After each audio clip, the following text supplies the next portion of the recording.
Hey everybody, what's going on? Lancea here with another Master Duel video for y'all. So today we're going to be talking a little bit about Runicks, but rather than covering them in a deck profile and talking about how to play with the deck, I'm actually going to be talking specifically about some good tech to use against the Runick deck. I will be the first to admit that I definitely underestimated Runicks, particularly their presence in the Duelist Cup. I knew they'd have a presence due to being the new deck on the block, but I honestly didn't expect them to have quite as much of an impact as they ended up having on the meta of the Duelist Cup. We end up seeing a lot more of this deck than I thought we were going to, and it's actually proven to be fairly meta relevant so far, perhaps even being like the new big bad floodgate deck on the block, replacing the likes of like Eldritch or maybe like Flaundery, something like that. Before we jump into the bulk of this video, just wanted to real quick remind everyone that I did launch my Patreon page recently, so feel free to check the link in the description below. You will be able to find a link to that there. There you'll see a bunch of exclusive content as well as some previews to content that appears here on the channel, as well as Q&As and some other perks, with more that are going to be added in the future as well. You get all this for just $5 a month. That's the price that you would pay for a booster pack, and it's definitely going to be more value than just like a pack full of fillers. So again, if you want some exclusive daily Master Duel content, in addition to the daily Master Duel content that's posted here on the YouTube channel, feel free to check out the Patreon below. In any case, Runicks. So yeah, I've seen a lot of discourse, not only in the subreddit and on Discord, but also even in my comments as well. I've seen a lot of people talking about how annoying it is to play against this deck and what all cards and tactics they're using to counter Runicks. I've seen more on the subreddit than anywhere else some somewhat like questionable tech choices, so I thought I'd make this video to kind of address like these are, in my opinion, the best cards that you can use to counter this deck. And at the time I'm recording this, we are just wrapping up the first phase of Duelist Cup, but we could definitely expect to see plenty of Runick, not only in the second phase of Duelist Cup, but also in the meta to come, not just like recently too. But also, I would expect that Runick has some staying power. This is a very powerful engine, and I would definitely expect to see more of it to come. I don't know if it'll be like tier 1. I don't think the deck is quite tier 1 right now, but I would definitely expect to see the Runick engine used in many other potentially tier 1 decks in the future. So, without further ado, let's just go ahead and get straight into some of these counters, starting with number 5.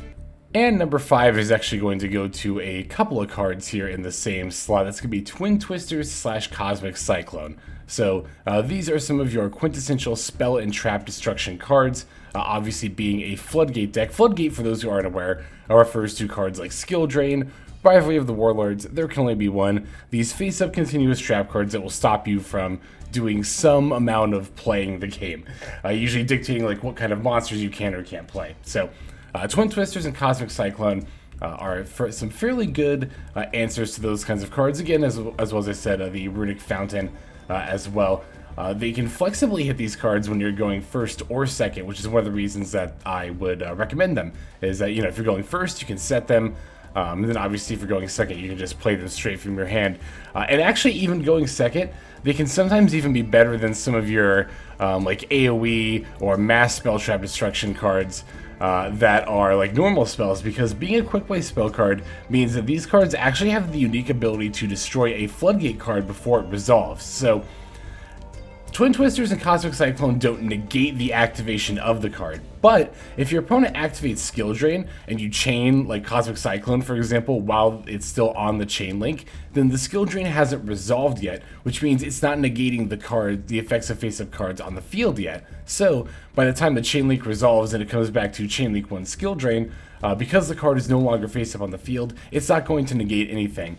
This is more important for cards like, Rivalry of the Warlords, and there can only be one. Because what this means is, again, if you chain one of these cards, Twin Twisters or Cosmic Cyclone, or any quick play spell trap destruction effect, that means that you can actually hit the Rivalry, for example, before it makes you choose. Like, it makes you only choose one monster to keep on the field, for example. So that can be really, really nice, and it's a reason that I can recommend these cards as well.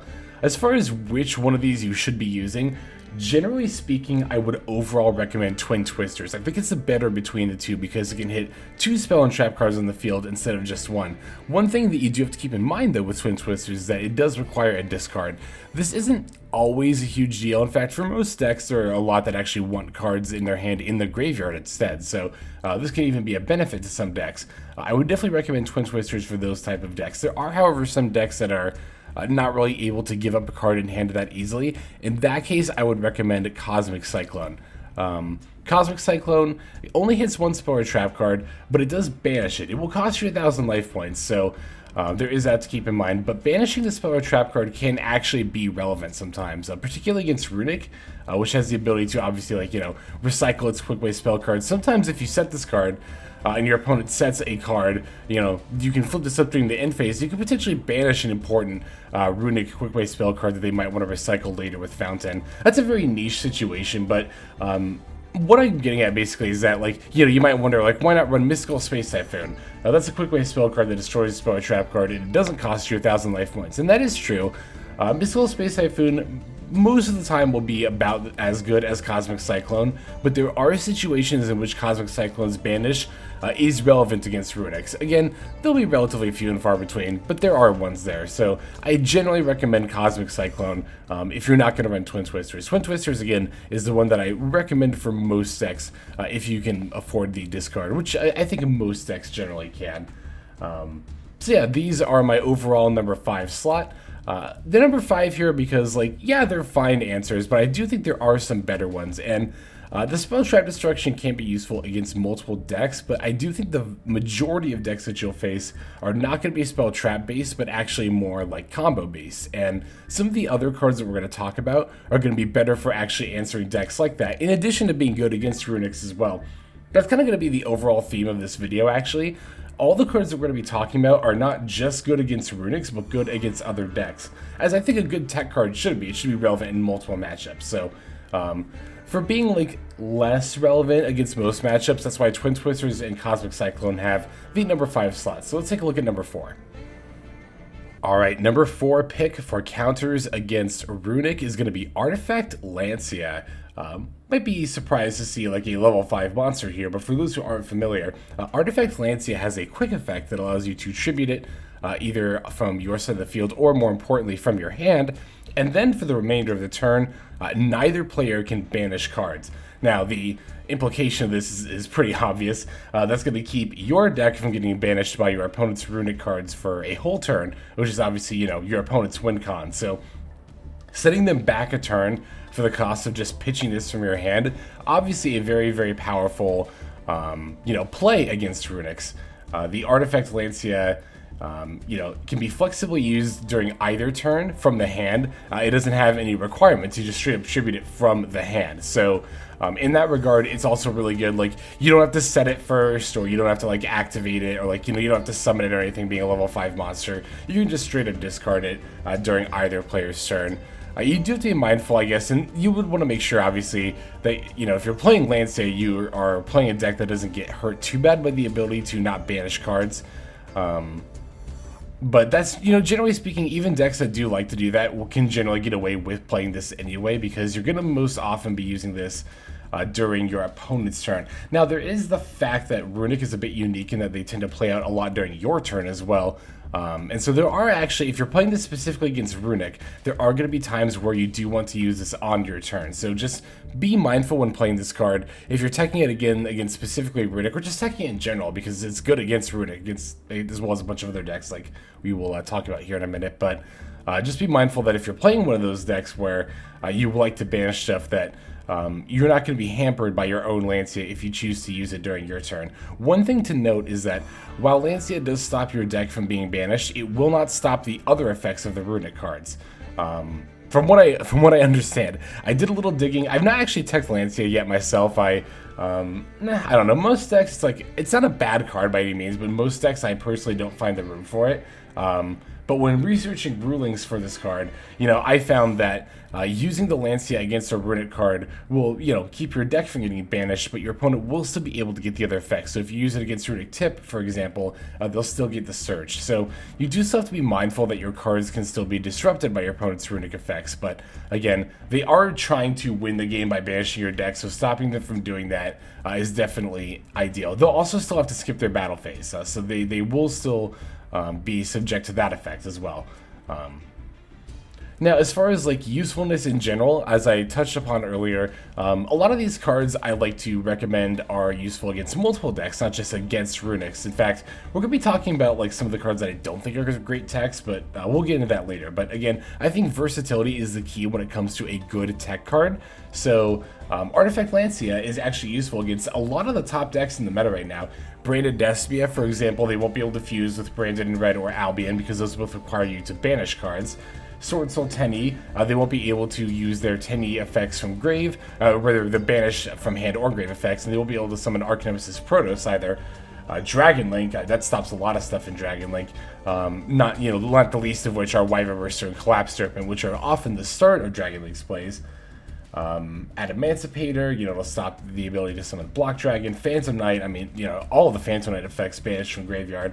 Flaunderies does a lot of banishing, and there's a lot more decks. So Artifact Lancea is just a good overall tech card in general.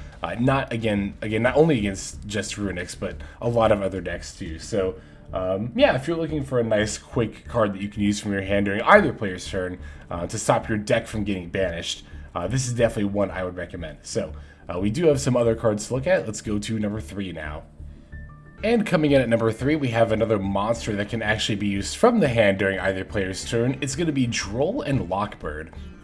Droll and Lockbird being useful, well, obviously I was going to say, a theme I've been repeating this whole time is that it's useful not only against Runick, but against a lot of decks in general. But Droll and Lockbird can be especially effective at shutting down Runick's ability to refuel off of the fountain, because if they use the effect of either Runick Wings Hugin or Runick Tip to add the Runick Fountain, you can then use the Droll and Lockbird because, a card is being added from the main deck to your opponent's hand, except during their draw phase, and then they won't be able to use the Fountain to refuel later in the turn. And if you're doing this, especially on turn 1, that can be hugely detrimental to your opponent. They often have to minus themselves and or otherwise set up in order to draw huge off the fountain to plus later. That those drawing 2 or 3, usually 3 cards off the Runick Fountain is kind of the core of their strategy. Their ability to consistently disrupt comes from their ability to consistently refuel cards to the hand. So if you can cut them off from refueling cards to the hand, then you've cut them off from, well, disrupting your strategy and milling your deck, more importantly. So the Droll and Lockbird, again, a very effective means to do that. The only real way around it that the Runick player has if you open this card is if they just open the Runick Fountain. Again, otherwise, once they try to search it, you can just pitch this and then, you're good to go. Even if they do open the Fountain, they'll usually try to activate Runick Tip first anyway in order to get it into the graveyard. So it's even useful a lot of the times when your opponent does open the Runick Fountain. Also, much like the Artifact Lancea, as I touched upon earlier, you can use this card from your hand during either player's turn. The only stipulation is that a card has to be added from the main deck to your opponent's hand. So it's very flexible in that regard. You do still have to be mindful, much like Lancea, that if you're playing a strategy that likes to add a lot of cards and you use this during your turn, that you're not, screwing yourself out of your own strategy. This one is a lot easier to do than Lancea. Lancea, not banishing cards, you can usually make plays around that, even if you're playing a deck that does have those effects, but adding cards tends to be very important to decks that need to do that. So, again, if you're using Droll and Lockbird on your turn, or even during your opponent's turn if you have quick effects that add cards, just be mindful that if you use this, you're not going to be able to add cards either for the rest of the turn. And much like Artifact Lancea, again, this card, Droll and Lockbird, is useful against a whole variety of matchups. Once again, Branded Despia. This card's actually very, very good against Branded Despia. If you use this when they add the Branded Fusion off of the Alibur, then they won't be able to use the Despian strategy later to get ad libitum, which means they won't be able to do their whole like Guardian Chimera and recycle the Mirror Jade setup. They'll usually be able to, well actually no, they won't be able to get the Branding Red either, because Droll and Lockbird's effect does apply for the rest of the turn, so even through to the end phase, so they won't be able to add Brandon Red off of Albion either. So Droll and Lockbird, in response to like, oh my god, especially Branded opening, well, I guess they would have to add the Aliber with the brand opening. But long story short, in response to the Aliber, Droll and Lockbird is a huge play against branded Despia. Sword Soul Tinny, like sometimes, this is pretty niche, but sometimes Sword Soul Tinny has to start its plays by activating Emergence to search like a Moye or something. If you Droll and Lockbird in response to like, you know, that effect specifically, then they won't be able to use the Chi Shao later. Sometimes also you can get this in response to the Chi Shao search and they'll be able to summon Protos, but those are both really niche. This card typically isn't that useful against Sword Soul Tinny, but it has its moments still. Dragon Link, of course, does a lot of searching. Flaunderies, of course, does a lot of searching. Pendulum decks, pretty much every single Pendulum deck does a lot of searching, so Droll and Lockbird against all of those.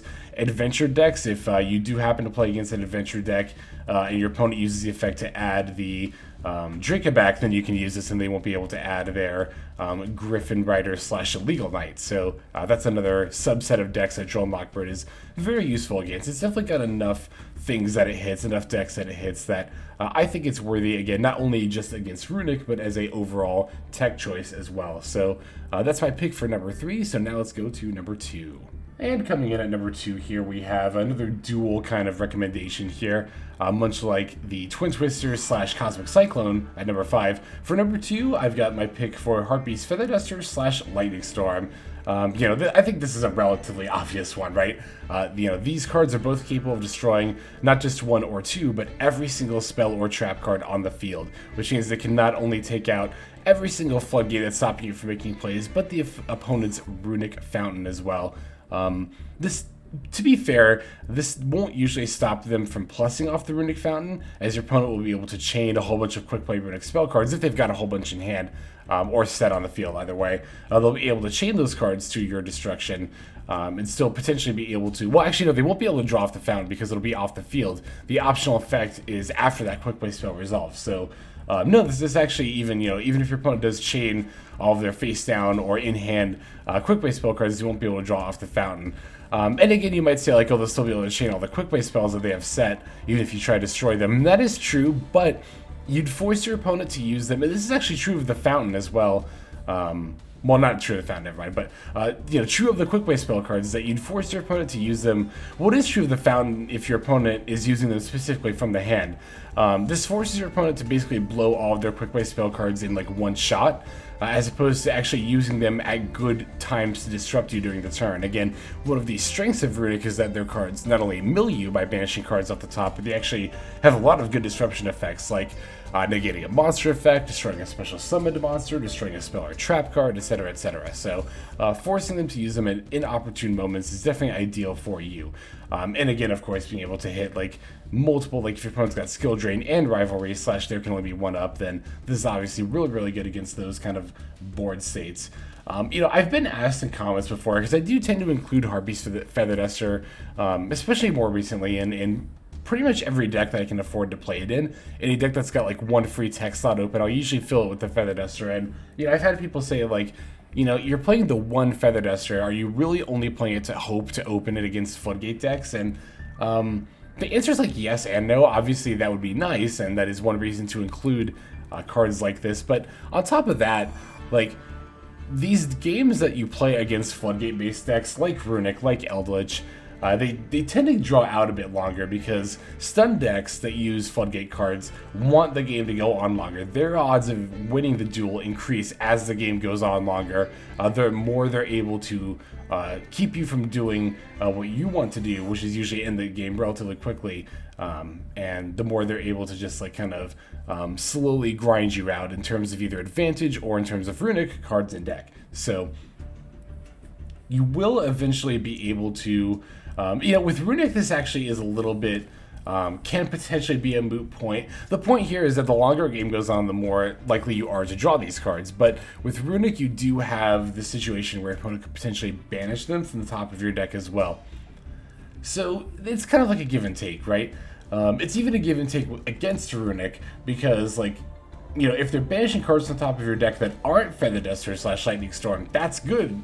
You know, well, it's not good to have your deck banished, but it will make the likelihood of drawing these cards increase even further.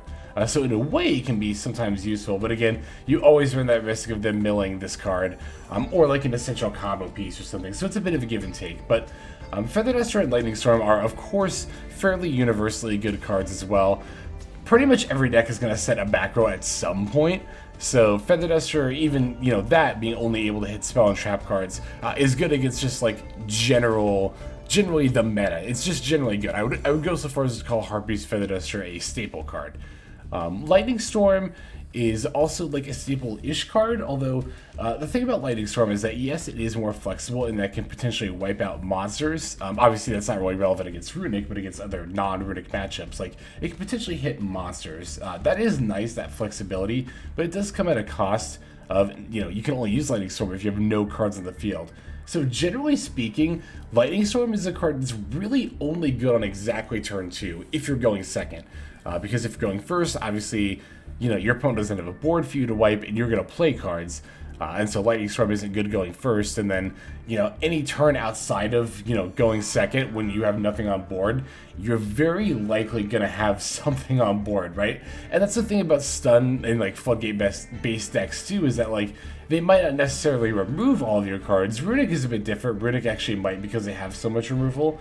But a lot of times your opponent will just like, you know, it'll just kind of be like a stalemate where your opponent's not really removing your cards from the board, but because of their floodgate cards, they're not able to make plays. So in that regard, it can sometimes be difficult to activate Lightning Storm in certain situations. So I generally do recommend Harpie's Feather Duster over Lightning Storm in most decks. If you are playing specifically a deck that wants to go second, then Lightning Storm can sometimes even potentially be better than Feather Duster. You can also always play both. In pretty much any deck, but again, if you're playing a deck that wants to go first, if you want to, you know, take the first turn when you win the coin flip, I generally don't advise playing Lightning Storm over Feather Duster. I would play Feather Duster first pretty much every time, and then like maybe I might play one Lightning Storm too. But again, that's really meta / deck dependent as well. But again, just for their, you know, overall usefulness and kind of status as staple cards, these are definitely some of my top picks to use against Runick. So before we get into my number one tech choice against Runick, we're going to first dabble into some picks that I would not advise. These are going to be my dishonorable mentions for tech choices against Runick. Okay, so these 4 cards are a selection that I've seen not only when I've been playing like on, you know, in the Duelist Cup myself, but also like on the subreddit. I've seen people say like, you know, they'll post a picture of a card like this and be like, I'm playing this to wreck all the Runick decks. But as you can see here, these cards, Invader of Darkness, Eradicator Epidemic Virus, Curse Seal the Forbidden Spell, Unending Nightmare, have all made it into my dishonorable mentions. I do not recommend using any of these cards to counter Runick, and they all pretty much have the same thing going against them. The same things, rather. They're slow, they're situational, sometimes even against Runick specifically. They're not useful in some situations, and, you know, even then, they're only generally going to be good against specifically Runick. So this is a theme that I've been coming back to this whole video that I really need to drill. I feel the need to drive in because I see so many people, like, you know, upvoting posts recommending cards like this. If you're going to play a tech card against a specific deck, it really should be something that's useful against like most decks, not just like one specific deck. Or I mean, it doesn't have to be most, at least some though. Like some decks that you would really like expect to see a lot of, like the meta decks. Invader of Darkness, for example, like your opponent cannot activate quick play spell cards. This is so hyper specific against Runick that like, what else is it going to shut down in any other matchup? You could argue like, oh, Droplet, oh, Callby, but like those aren't essential to your opponent's strategy. Like this card is going to be a do-nothing card against any deck that's not Runick. And for that reason, I just really don't think it's a good choice overall. Same with like Curse Seal the Forbidden Spell. You know, this card, like, so it's really only good, again, against specifically Runick. Not many other decks are playing 3 of spell cards that are so hyper essential to their strategy that you would want to negate them and all copies of them. Even if you're playing against Runicks and you, let's say you actually have the dream scenario, right? You flip your Curse Seal of the Forbidden Spell against your opponent's Runick Fountain. That doesn't necessarily guarantee you the win. It's a huge step towards a win. It's very likely that you're going to win, but that doesn't like 100% shut them down. They're still able to make plays after that. And even then, that is like such a specific scenario, because think about this. You would have had to have gone first, set the Curse Seal, had an extra spell card in your hand to discard, been playing specifically against Runicks, and your opponent actually have a hand where they, and I mean this is pretty common, but your opponent have a hand where they want to drop and use Runick Fountain, right away. Again, that last part is actually pretty common if you're in all those other scenarios. But again, like, just the caveat of having to play specifically against Runick, I think, is enough to not run these cards. But another thing these cards have in common is that they're only good going first, right? Like, let's say you open one of these cards and you are playing against Runick, but you're going second. Like, what do you do besides cry? Not a whole lot, because your opponent's strategy is already online by that point. They're already going to be shutting you down with their floodgates. They're already going to make it too hard to, like, summon the Invader of Darkness or set up the Tribute Fodder for Eradicator Epidemic Virus. And, like, you know, even if you draw, like, the Unending Nightmare, for example, going second, you have to set it first and then wait for your next turn, and then you can start flipping up cards, and you can start flipping this up and popping your opponent's face-up floodgate cards to then start making plays. But then, like, you know, what if you, like, start making plays and your opponent flips up another face-down floodgate? Like, yeah, you can pop it, but, like, the chained rivalry / skill drain can very often just be a disruption in and of itself. Enough that you won't be able to make your plays moving forward. So the Eradicator Epidemic Virus is like the one where if you're playing Branded Despia, like yeah, you know, popping all spell and trap cards like can be generally useful against most decks. Using this to call spell cards is not like the worst play in the world, but it's still not a good one, to be honest. Even against Runick, like let's say you flip this up and call a spell card. Like, again, if you're playing Branded Despia and you already went first and, like, went off and summoned something that you contribute this for, like, you're already in a really good spot against Runicks. You already got your plays off. Like, you know, throwing this on to get rid of that play you work towards to hit their spell cards, it's like, again, hitting their spell cards for 3 turns is really good, but again, in the situation where this card is really good, you were already in a winning position. That's what I like to refer to as a win more card. It's not a card that will help you play out of a losing position. It's only good when you're already in a winning position. But if you're already in a winning position, it's like, why do you need this card? Also, like, you know, you could hit this and call spells where your opponent could still draw floodgates and then, like, you know, still lock you out for those 3 turns long enough to, like, you know, get their momentum going eventually. So,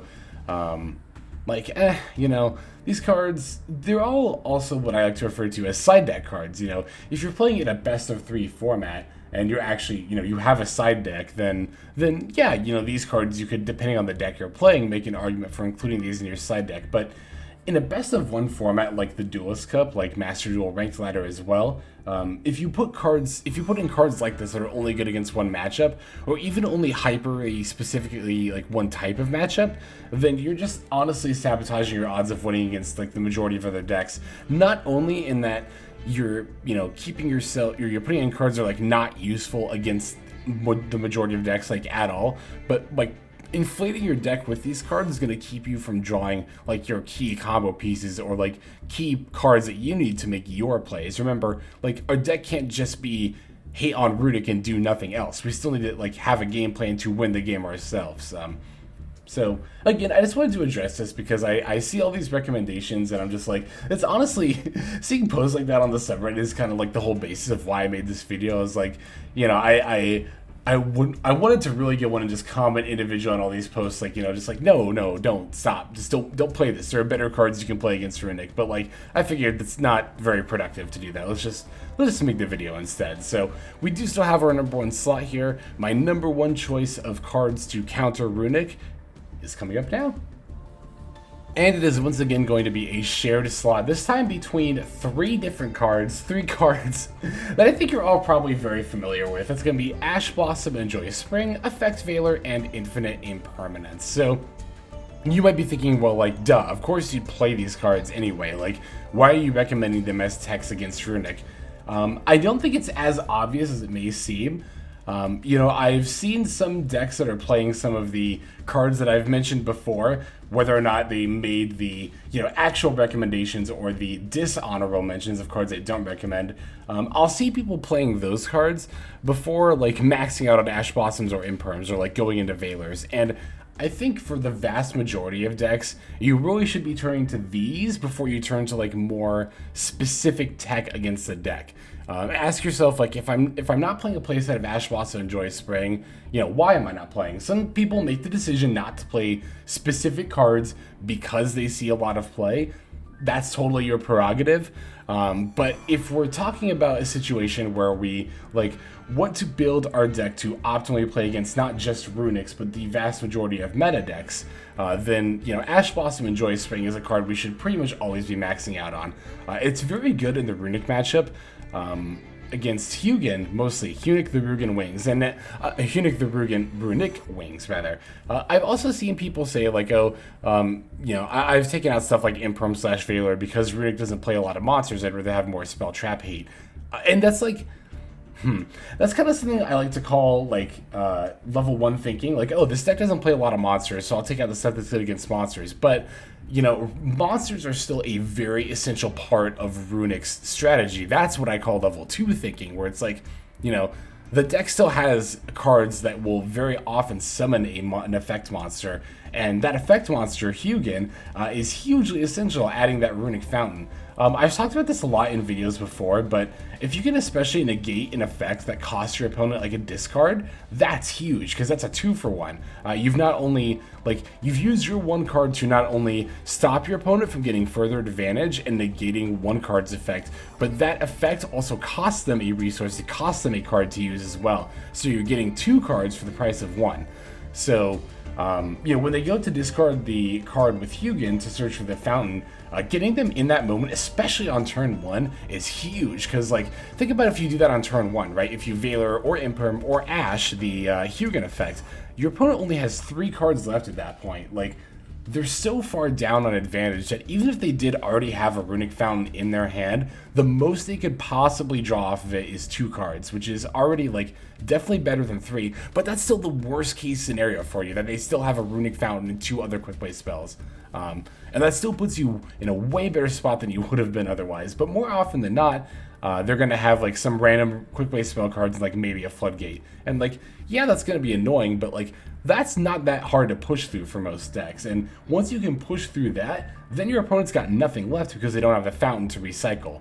So, the Impermanent Veiler, very, very relevant against the Hugin. The Imperm in particular, like, even though it might only look useful against monsters, it can also actually be used to negate Floodgates. It does come with the caveat that your opponent has to have a monster on the field to negate, but that's not a very difficult requirement to fulfill, again, because your opponent will often have, like, a Hugin or a Munin, or especially if you're playing against the Invoked variant, your opponent's very likely to have a monster. Like, that's the thing too, like, there are other Invoked variant, or Runick variants besides just the Floodgate one, and especially against, like, the Invoked variant. Granted, they will often try to use, or at least when I played the Invoked variant, I often tried to use Alistair as bait to negate, as bait for these cards so they won't be used against the Hugin. In that regard, I would definitely advise, if you think you're playing against Runicks, save these cards for against Hugin the Runick Wings specifically. Ash Blossom, even if they don't, go into Hugin to get the Runick Fountain, if they open it, for example, can still be useful to stop that draw 3. Granted, it'll only do it once because it doesn't negate and destroy Runick Fountain, but sometimes only doing it once that first time is enough to stop them. Because, like, think about it.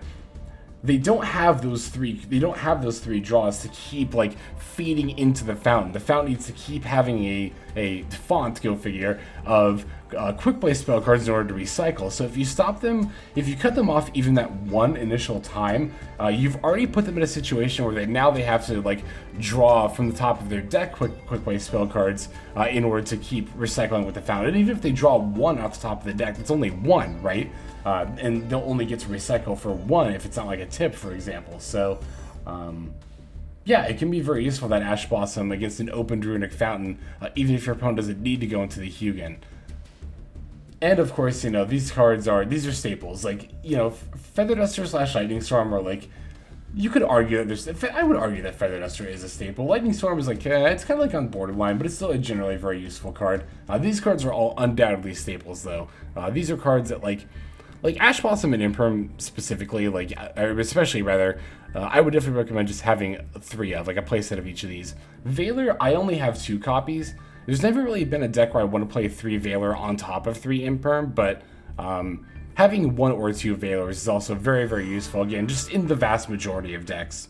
So, yeah, even though, again, it might seem like, duh, you already play these cards all the time, like, of course I would play these against Runick. Again, it's not as obvious as it may seem, or at least from the discourse that I've seen online. You know, again, I see people turning to other hyper-specific choices before cards like these.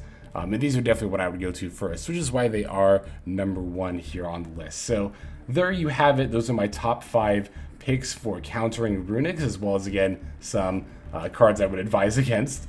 Let me know what you think in the comments below about Runicks as a whole, about the meta, about what you use against Runicks, and just, I guess, what you think overall of the list. I definitely value that feedback. It is hugely important to me. You guys are always really good about giving that feedback in a constructive manner, so I definitely appreciate that, and I appreciate you watching all the way to the very end of the video like this. It means a lot to me personally, not just as a means of supporting the channel, but it does also do that as well. Other means of supporting the channel, if you're interested, feel free to subscribe.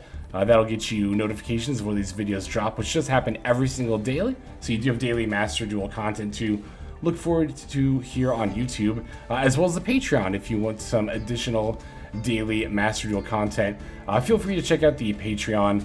That is going to be linked in the description below. And again, for just $5 a month, the price of a pack, you can get a lot more value than you would get out of the vast majority of packs that you open there. So that's going to be all from me for today. Without further ado, this is Hexlex. I'm signing out, and I hope you have a fantastic day.